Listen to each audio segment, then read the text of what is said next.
Hi friends, welcome to Sani's cuisine. ഇന്ന് ഞാൻ ഉണ്ടാക്കാൻ പോകുന്നത് ഒരു ഇഫ്താർ സ്പെഷ്യൽ സ്നാക്കാണ്, ചിക്കൻ എഗ് കബാബ്. കബാബ് എന്ന് കേൾക്കുമ്പോഴേ നമുക്കറിയാം ഇത് വളരെ ടേസ്റ്റി ആയിട്ടുള്ള ഒരു സ്നാക്കാണ്. നമുക്കിതിൻ്റെ ഇൻഗ്രീഡിയൻസ് എന്തൊക്കെയെന്ന് നോക്കാം. ഫസ്റ്റ് ഞാനിവിടെ എടുത്തിട്ടുള്ളത് 2 കോഴിമുട്ടയാണ്. കോഴിമുട്ട പുഴുങ്ങിയ ശേഷം 4 പീസസായിട്ട് മുറിച്ച് വെച്ചിട്ടുണ്ട്. അടുത്തത് ചിക്കനാണ് എടുത്തിട്ടുള്ളത്. ചിക്കൻ ഞാൻ കുരുമുളക് പൊടി, ഉപ്പ്, മഞ്ഞൾപ്പൊടി ചേർത്ത് വേവിച്ച ശേഷം മിക്സിയിൽ മാഷ് ചെയ്ത് എടുത്തതാണ്. അടുത്ത് ഞാൻ പൊട്ടറ്റോ ആണ് എടുത്തിട്ടുള്ളത്. പൊട്ടറ്റോ ഞാൻ വേവിച്ച ശേഷം മാഷ് ചെയ്ത് വെച്ചിട്ടുണ്ട്. അടുത്തത് ഒരു സവാള ചെറിയ കഷ്ണങ്ങളായിട്ട് അരിഞ്ഞത് മാറ്റി വെച്ചിട്ടുണ്ട്. അടുത്തത് 2 പച്ചമുളക് ചെറിയ കഷ്ണങ്ങളായിട്ട് അരിഞ്ഞത്, 2 table spoon ginger garlic paste, ആവശ്യത്തിന് മല്ലിയില. ഇനി ഒരു ചെറുനാരങ്ങയുടെ പകുതി മുറിച്ച ശേഷം നീരെടുത്ത് വെച്ചിട്ടുണ്ട്. അടുത്തത് പൊടികളാണ്. ഞാൻ 1 ടീസ്പൂൺ മുളക് പൊടി എടുത്തിട്ടുണ്ട്, 1/4 ടീസ്പൂൺ മഞ്ഞൾപ്പൊടി, 1/2 ടീസ്പൂൺ ഗരം മസാലപ്പൊടി, 1 ടീസ്പൂൺ കുരുമുളക് പൊടി, 1/2 ടീസ്പൂൺ പെരുംജീരകം ചതച്ചത്, ആവശ്യത്തിന് ഉപ്പ്. ഇനി ഫ്രൈ ചെയ്തെടുക്കാൻ വേണ്ടിയിട്ട് ബ്രെഡ് ക്രംസും അതുപോലെ തന്നെ എഗ് വൈറ്റും എടുത്തിട്ടുണ്ട്. എഗ് വൈറ്റിൽ ഞാൻ 1 ടീസ്പൂൺ കോൺഫ്ലവറും കൂടി ചേർത്ത് മിക്സ് ചെയ്ത് വെച്ചിട്ടുണ്ട്. ഇത്രയുമാണ് എൻ്റെ ഇൻഗ്രീഡിയൻസ്. ഇനി നമുക്കിതിൻ്റെ മസാല എങ്ങനെയാണ് ഉണ്ടാക്കുന്നതെന്ന് നോക്കാം. അതിനായിട്ട് നമുക്കൊരു പാൻ വെക്കാം. പാനിലേക്ക് ഓയിൽ ഒഴിച്ച് കൊടുക്കാം. ഓയിൽ നന്നായിട്ട് ചൂടായി വരുമ്പോൾ ജിഞ്ചർ ഗാർലിക് പേസ്റ്റ് ഇട്ട് കൊടുക്കാം. അതിനുശേഷം പച്ചമുളക് ചെറിയ കഷ്ണങ്ങളായിട്ട് അരിഞ്ഞു വെച്ചത് ഇട്ട് കൊടുക്കാം. നന്നായിട്ടൊന്ന് മൂത്ത് കിട്ടണം. മൂത്ത് വരുമ്പോൾ സവാള ചെറിയ കഷ്ണങ്ങളായിട്ട് അരിഞ്ഞത് ഇട്ട് കൊടുക്കാം.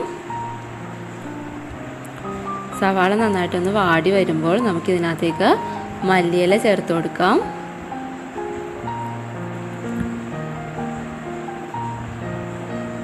നന്നായിട്ടൊന്ന് മിക്സ് ചെയ്തെടുക്കാം.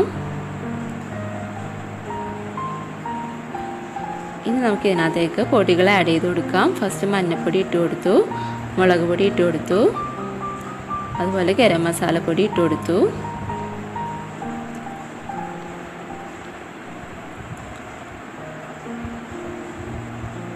അടുത്തത് പെരുംജീരകം ചതച്ചത് ഇട്ട് കൊടുക്കാം, കുരുമുളക് പൊടിച്ചത് ഇട്ട് കൊടുക്കാം, ആവശ്യത്തിന് ഉപ്പും കൂടി ചേർത്ത് കൊടുക്കാം. എന്നിട്ട് നന്നായിട്ട് ഇതൊന്ന് മിക്സ് ചെയ്തെടുക്കണം. പൊടികളുടെ പച്ചപ്പ് മാറുന്ന വരെയും ഒന്ന് മിക്സ് ചെയ്തെടുക്കാം. ഇനി ഇതിനകത്തേക്ക് പൊട്ടറ്റോ ഇട്ട് കൊടുക്കാം. അതുപോലെ തന്നെ ചിക്കൻ മാഷ് ചെയ്ത് വെച്ചത് ഇട്ട് കൊടുക്കാം.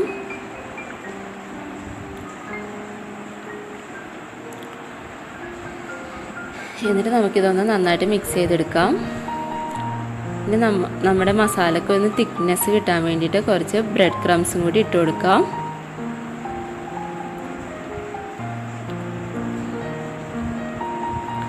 എന്നിട്ട് ചെറുനാരങ്ങ നീരും കൂടി ഒഴിച്ചു കൊടുക്കാം. അതിനുശേഷം നന്നായിട്ട് മിക്സ് ചെയ്ത ശേഷം സ്റ്റവ് ഓഫ് ചെയ്ത് വെക്കാം. എന്നിട്ടൊന്ന് ചൂടാറി കഴിയുമ്പോൾ നമുക്കിത് കബാബിൻ്റെ ഷേപ്പിൽ ഉരുട്ടിയെടുക്കാം. അതിനായിട്ട് നമ്മുടെ കയ്യിൽ കുറച്ച് മസാല എടുക്കാം. എന്നിട്ട് അത് ഇതുപോലെ ഒന്ന് ചെറിയ ബോൾസായിട്ടൊന്ന് റോൾ ചെയ്തെടുക്കാം.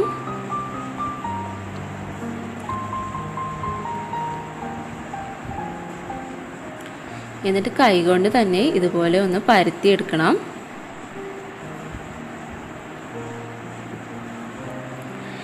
എന്നിട്ട് നമ്മുടെ എഗ്ഗിൻ്റെ പീസ് ഒരെണ്ണം എടുത്തിട്ട് അത് നമ്മുടെ നടുക്കായിട്ടൊന്ന് വെച്ച് കൊടുക്കാം. എന്നിട്ട് 2 അറ്റത്തു നിന്നും ഇതുപോലെ ഒന്ന് മടക്കിയിട്ട് ഒന്ന് പ്രസ് ചെയ്ത് കൊടുക്കാം. നമ്മൾ വെച്ച് കൊടുത്ത എഗ്ഗിൻ്റെ ഫില്ലിങ് കവർ ചെയ്യണ വരെയും ഒന്ന് പ്രസ് ചെയ്ത് കൊടുക്കണം. എന്നിട്ട് ഇതുപോലെ ഒന്ന് റോൾ ചെയ്തെടുക്കണം. ഇതാണ് കബാബിൻ്റെ ഷേപ്പ് എന്ന് പറയുന്നത്. അതുപോലെ നമുക്ക് ബാക്കിയുള്ളതും കൂടി ചെയ്തെടുക്കാം. ഇത് കുറച്ച് സമയമെടുക്കുന്ന ഒരു സ്നാക്കാണ്, പക്ഷേ നല്ല ടേസ്റ്റി ആയിട്ടുള്ളൊരു സ്നാക്കാണ്. എല്ലാവർക്കും ഇത് തീർച്ചയായിട്ടും ഇഷ്ടപ്പെടും. അപ്പം നമ്മളിത് റോൾ ചെയ്തെടുത്തിട്ടുണ്ട്. ഇനി നമുക്കിതൊന്ന് ബ്രെഡ് ക്രംസിലും അതുപോലെ തന്നെ എഗ് വൈറ്റിലും ഒന്ന് മുക്കിയെടുക്കണം. അപ്പോൾ അതിനായിട്ട് ആദ്യമേ ഒരു പീസ് എടുത്ത് അത് എഗ് വൈറ്റിലൊന്ന് റോൾ ചെയ്തെടുത്തു.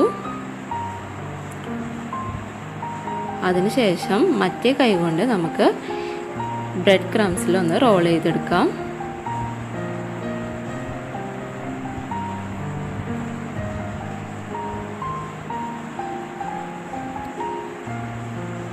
ഇതുപോലെ ബാക്കിയുള്ളതും കൂടി ചെയ്തെടുക്കാം. നമ്മൾ റോൾ ചെയ്യുമ്പോൾ രണ്ട് കൈയും യൂസ് ചെയ്യാൻ ശ്രദ്ധിക്കണം, അല്ലെങ്കിൽ ആ എഗ് വൈറ്റിൻ്റെ ആ ഒരു ലിക്വിഡ് ഫോം ബ്രെഡ് ക്രംസ് ആയിട്ടൊന്ന് മിക്സ് ആവും. അപ്പോൾ അത് അവോയ്ഡ് ചെയ്യാൻ വേണ്ടിയിട്ടാണ് രണ്ട് കൈ കൊണ്ട് ചെയ്തെടുക്കാൻ പറയുന്നത്. ഇപ്പോൾ നമ്മളെല്ലാം ഇതുപോലെ ഒന്ന് റോൾ ചെയ്തെടുത്തിട്ടുണ്ട്. ഇനി നമുക്കിതൊന്ന് ഫ്രൈ ചെയ്തെടുക്കാം. അതിനായിട്ട് ചീനച്ചട്ടി ചൂടാക്കാൻ വെക്കാം. അതിനകത്തേക്ക് ഓയിൽ ഒഴിച്ച് കൊടുക്കാം. ഓയിൽ നന്നായിട്ട് ചൂടായി വരുമ്പോൾ നമുക്ക് ഓരോ പീസസായി അതിനകത്തേക്ക് ഇട്ട് കൊടുക്കാം.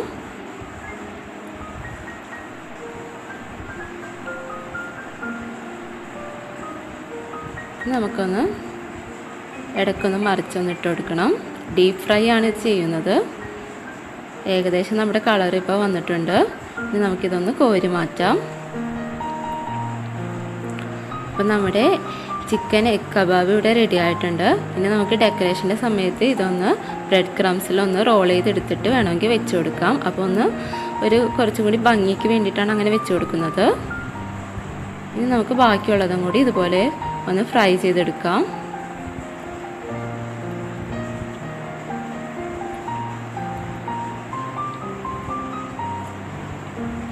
അപ്പം നമ്മുടെ വളരെ യമ്മി ആയിട്ടുള്ള ചിക്കൻ എഗ് കബാബ് ഇവിടെ റെഡി ആയിട്ടുണ്ട്. എല്ലാവരും ഇത് മസ്റ്റായിട്ടൊന്ന് ട്രൈ ചെയ്ത് നോക്കണം. എൻ്റെ വീഡിയോ ഇഷ്ടപ്പെട്ടാൽ ലൈക്ക് ചെയ്യാനും ഷെയർ ചെയ്യാനും മറക്കരുത്. അതുപോലെ തന്നെ ചാനൽ സബ്സ്ക്രൈബ് ചെയ്യാത്തവരുണ്ടെങ്കിൽ മറക്കാതെ സബ്സ്ക്രൈബ് ചെയ്യുക, ബെൽ ബട്ടൺ പ്രസ് ചെയ്യുക. അടുത്ത വീഡിയോയിൽ വരുന്നത് വരെ take care and see U.